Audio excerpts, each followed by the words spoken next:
was the very first console that you remember that just changed your life? I mean, is it the Nintendo 64 was definitely it. Uh-huh. Nintendo 64. I had Super Nintendo, and I had the early consoles a lot. Yeah. However, I never I never could get the latest and greatest, so I was always like a little bit behind because I would beg my parents, beg them, I need this, Yeah. you know.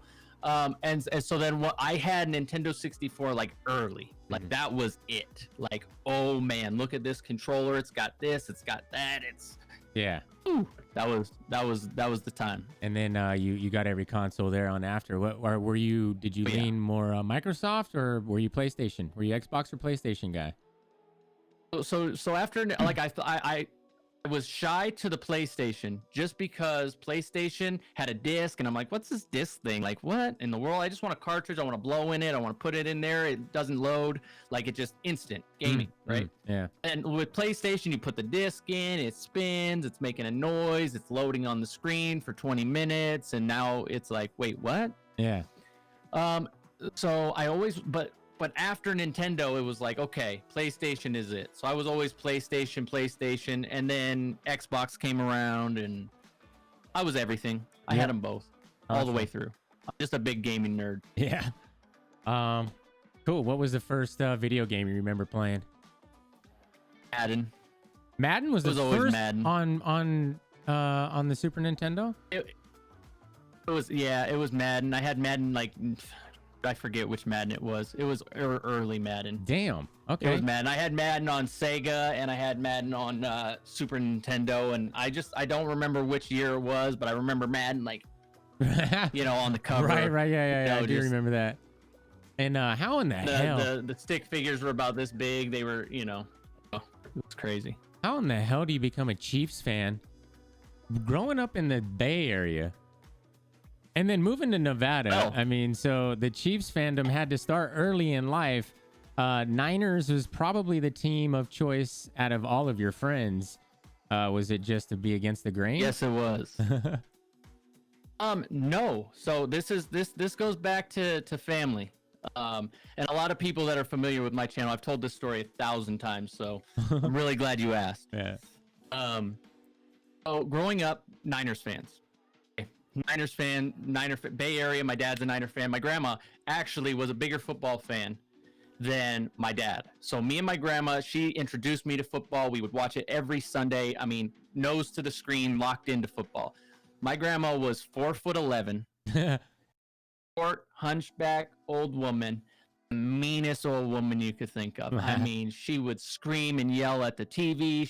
And that's probably why I'm screaming at a monitor every day. Right. Is because she used to, shake the controller or shake the remote at them, and she would scream at the coaches, scream at the players, all kinds of stuff. So we would watch football growing up every Sunday.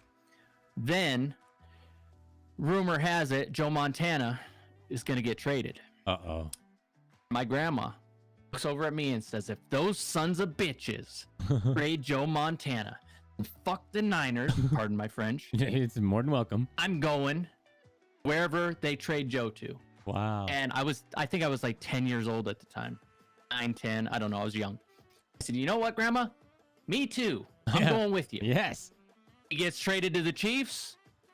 Rest is history. So it was just... And so here I am, years and years and years later, Chiefs fan. Wow. And it was just you and Grams out of the whole family. Everybody else was like, wait, what? Oh, and my mom too. My mom followed us too. My dad was pissed. My dad, he was like, "You can't change teams. That's not allowed. We got to be a home team supporter." And then I remind him that he was a Raiders fan before they moved to LA, and then he became a Niner fan. Yeah, and then you said, "Well, a home team." Oh. Wait, you moved us from our home, pal. Right. Yeah, he was always a Raider fan. He was born in Oakland, and so he was a Raider fan. When they left to Los Angeles the first time, he was done with them. Okay. And went to the Niners. So he kind of flopped too, so it was warranted. Nice. Good story. I like that. I've always wondered that. I never caught that story. I'm like, how does he become a Chiefs fan being in Nevada? And I always thought you were from Nevada. So hearing that you're from the Bay Area, that makes that story even even more crazy. Your friends must have been like, what? Your whole life. Oh yeah, everybody. Yeah. Everybody gave me a hard time. They said that I was a traitor and this and that. But I was 10 at the time. I was like, I don't care. I'm with my grandma. Right. I'm with grandma. I don't care about you. And I'm sure everybody's like, well, okay. Grandma's where it's at. Yeah, exactly, dude. Okay, it's grandma's team. We're with you then. We're with you. Yep. Yep. She was mean. She would have whooped their asses too. So I mean, you know. And so did she have that same passion for the Chiefs? You know, did she just jump on that whole Chiefs team and like learn all the players? And she had a passion for Joe Montana. Okay. Joe was our guy. Yeah. You know, Joe was our guy. That was the guy. You know, and so that's why she was so passionate about that, is because she was so mad at the Niners and she was so pissed off that Steve Young was going to take his job, and you know, she was really, really mad about that. So that's where, you know, she loved a player, basically. Yeah. You know. Now, did you find yourself same thing I feel like with Patrick Mahomes right now? You know, I'm in love with him. Yeah. Oh, you know? man. So it's like, and what do you think about that contract, though? I love it. You love it? I love it. I don't care. Pay him more.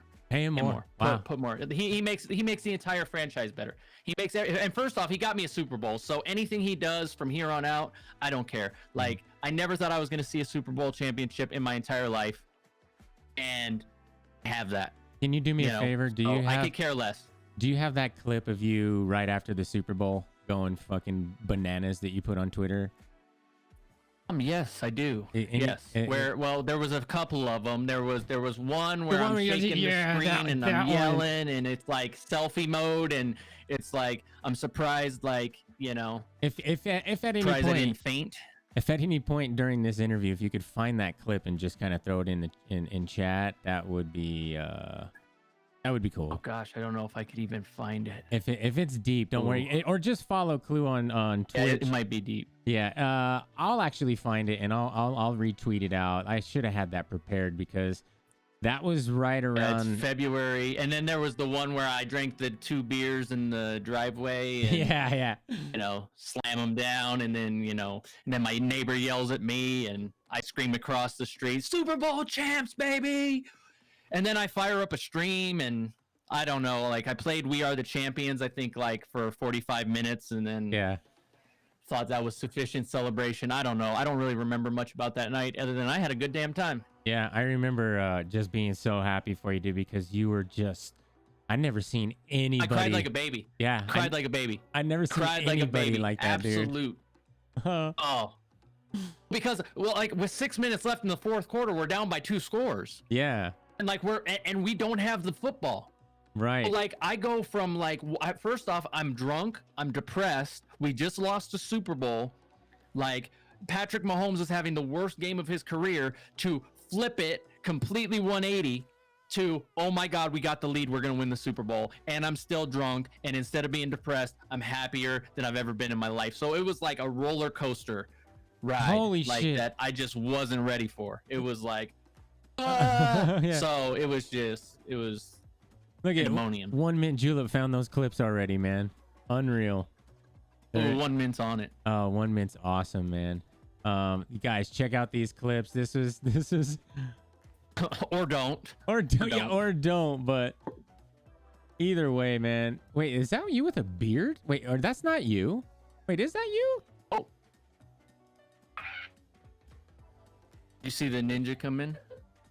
Oh, I missed it. Yes, you can. There she is. She just shows up. The ninja just shows up, and I'm surprised I didn't get karate chopped or something. Get her in here if she wants to get in. No, yeah. Oh, I think she's scared to death. Oh, okay. She could come in while I'm streaming, but this is a different dynamic. So different dynamic. Yeah. Anyway, well, let's talk about her a little bit, man. How did the ninja, the streaming ninja, as you call her, how did the angel come into your life, man? Let's talk about oh man, so that next step of everything. I mean, she saved me, really. She saved me because, like I said, I was being a knucklehead in my early 20s, so we could go back to there. Doing a lot of partying, a lot of stupid nights spent in downtown Reno, because I lived in Reno for a long time, and so I was just kind of There she is. The ninja. Now that's a lurker. Get in here. Tell her to sit in here with us. Does she have a headset? No, she doesn't. Look at this mask, Jugsy. Look at this mask. Get in the camera. Show us. She just put her mask on and came in and tried to karate chop me on national television. On national television. National television, Jugs. That's what happens. That's awesome, man. Hi to everybody. I'm talking about you. I'm telling the story about you. Ask her. Damn. Tell her to sit in here with us. Hey, tell her we all say hi. Everybody's saying hi. He's saying hi too. He's your buddy. She's sweet. You wanna give everybody your best British accent? No. Are you sure? Yes, Okay. let's hear it. No, she's declining our request. She's adorable. Oh, okay. So let me tell the story, and she could just sit there and listen to it. Yeah. So Yeah. I was just being a knucklehead, you know, and so I met her mom at the gym that I work for, and we hit it off immediately, and you know we were just being, you know, a young couple, you know, Yeah. and just, you know, so we were just, you know. Oh wait, we lost. You know, oh, we lost. everything happened fast. We lost you there Everything for. happened fast. We moved into. Oh, are we good? Yeah, we lost you there for just 1 minute, and it kind of just what you were doing. I could only imagine what you were saying, but we didn't hear a word. You were like Very animated. Yeah, and then we didn't hear a word you said. Okay, so me and her mom met at the gym I worked for, Okay. and it was, you know, love at first sight type of thing. You know, we moved in with each other real quick. Sure. You know, just boom, like this was it. And then you know, and then we weren't ever planning on having children ever. It was Mhm. like one of those things where I felt like I was too selfish to have kids and whatnot. And so then surprise Hi. Life changer surprise in so many ways. life changer. Yeah, so life changer, and then the ninja showed up, Nice. and it changed my life. I mean, I got my act together. I got responsible. I was 24 when I had her. Gave you some focus. And I just it totally just changed me as a person for the better. You know, for the better, absolutely. And then I just got my life together because you have to. Sure. You know, you Yeah. have to. And then you know, things didn't work out with me and her mom, but we've always remained cordial, and we've always remained, you know, friends and whatnot. So it works out really well. Yeah, that's important for her, your daughter, to maintain that, you know, respect for each other, even though you guys didn't work out. I come from a broken home, I guess you can say, and I had step parents on both sides, and I gotta say, I gotta give credit to my parents. They really did a good job of being friends, you know, talking highly of each other when they're speaking to me about the other, and having that whole thing. I think that's very important for the child. And so I've always made that a point. Yeah. I've always made that a point. that's good. Is she is she here in town with you guys? Or is She's not. She actually lives in St. George, Utah. okay, nice. Yeah, so she's in Utah, and then you know, we send her down to Utah, you know, for weeks at a time, and then that's when I stream a lot more, and I'm a lot more depressed on stream because I'm like, Because Oh, yeah, where's baby my girl. kid? Yeah, and Yep. and so what is the rotation like? Is it you know, 6 weeks on, 6 weeks off, type of thing, or?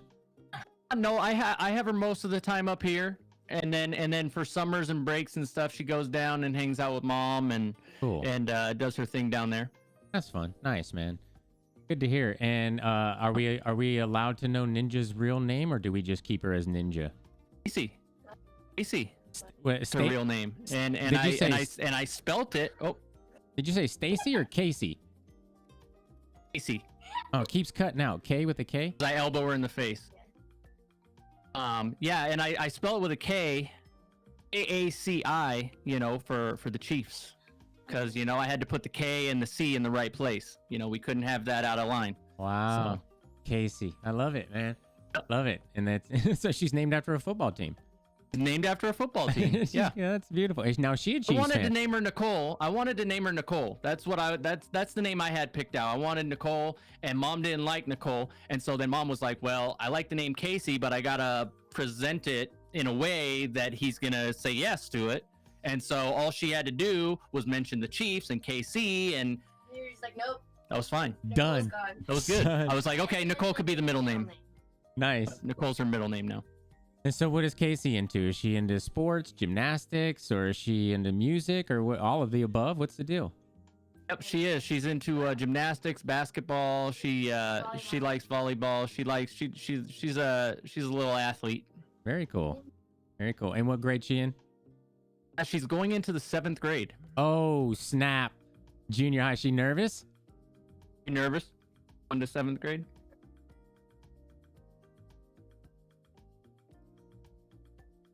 I mean, how nervous can you be when it's most likely going to be online to start with, you know? Oh, wow. Yeah, I didn't even think of that. Yeah, wow. So how are you guys doing with this pandemic as a family and as a unit? Are you guys able to find a way to get closer together, or is it been frustrating? And, you know, talk about the pandemic, how it's affected your household a little bit. Well, it's affected me greatly. So I worked for a fitness center for years and years and years. I was a facility manager of a gym in Reno. And I've always had, you know, steady job. I've always kept it comfortable and want to make sure that everything's squared away. And then April 1st, we decided, hey, we got to close down and we're laying everybody off. And so they furloughed a lot of people. They did not furlough me. They contracted me to take care of swimming pools in the facility during the pandemic. You know, so while they were closed, I would go up there 3 times a week and check the club, make sure everything was good. And then when reopening time came, they did not offer me a job after taking care of that. So it's affected me greatly. So I've never not had a job, and I've been without a job since April. Wow. Yeah, so it's kind of uncharted territory. Mm-hmm. Got to be in a little nervous for sure. And what about have you been able to get in on the unemployment at least to kind of? Okay, so that's good. I know the Nevada system is a little behind, and it's a lot of people have been having a hard time. I know down here. I don't know about up north, but just a life-changing moment, man, for everybody and everyone. It's affected everybody, and it's just like it's such uncharted territory. But like, I mean, we've got to spend more time together, and we've got to do more things, and just kind of, you know, hang out. And then she actually got to go down to her mom's house for Mother's Day, so she actually got to like go down there because usually she's still in school during Mother's Day. Yeah, she doesn't get a chance to just go, you know. So it was awesome. We you know, sent her with her laptop, and she did school down there remotely, and she got to hang out with her mom and like spend that quality time down there. So it was actually, you know, a blessing. Wow. And you know, has it brought your Twitch community closer? I mean, I see you're gradually growing as a content creator. Your community is growing, so I would imagine in a weird way that the pandemic has brought that. So it's kind of, you know, and you've made a lot of good relationships. But in a weird way, it's kind of like a good thing. And you know, it's just that weird thing to try to find a silver lining, I guess you could say. Oh yeah. Well, I mean, for years and years now. I mean, let's see here. I've been in for 2.5 years. I think I've been an affiliate for 2.5 years. Mm-hmm. Started with Madden a little. Like, I didn't start streaming Madden right away. I was always involved in Madden, but I didn't start streaming Madden because Fortnite was the crave. Right. And I was like, oh well, most popular game. I got to get in on this, right? So I started streaming Fortnite. And there's been nights where Kep himself have you know, invaded my Fortnite lobby, and me and him died together in the field of battle. Several nights, several early mornings. Yeah. You know, and so I kind of started a slow growth in Fortnite. You can't grow in these big games like when you're just starting out. That's the kind of advice that I give to anybody starting out. It's like, don't do what I did, because it was very, very slow and, you know, just really a grind. It was grueling. Doing the Fortnite thing, but I had a great time doing Fortnite. Like, I really had a really good time, and I enjoyed Fortnite a lot. And now you can't play it because these dudes literally kill you within 2 seconds, and it's like, Yeah. what happened? Yeah. Okay, back to the lobby. Yeah, Cool. and then you build like the old joke is, you build one level of a structure and they got Dr. Disrespect's face built and then they're standing on top of you and it's like, come on, man, come on. Nope. And then they edit down 17 stories and shoot you right in the face. Yeah, and you're like, how did you get underneath me? Wait, so let's start talking about the Twitch, journey. I want to know how Klue came about. The name Klue. Where did you come up with that? Yeah, what does it mean? What's the meaning behind it? I'm starting to see you got merch going. You got your shirt going. Show off that shirt. Oh yeah. We got the shirt going here. Oh yeah, you got Klue merch. Like it's baby steps. Sure. But I finally got a logo that I like. I've been trying to get a logo for years that I like, and I finally feel like I nailed it this time. Yeah, dude, I love that. This newest one with the Klue at the bottom there. I love this logo. Yep. It is awesome. Yep. So finally nailed the logo. I got my graphics kind of right where I like them. So, yeah, you've been playing around with it for a minute, man, and it's looking mighty damn good. And you got of course you got the Go XLR now, so the sound is on point. Like, you're the real deal now. Yep, and now I record, auto-tune bits for, perfects and rest of that garbage. Yeah. So how did Klue come about? The name. Let's talk about that. Where did you come up with Klue?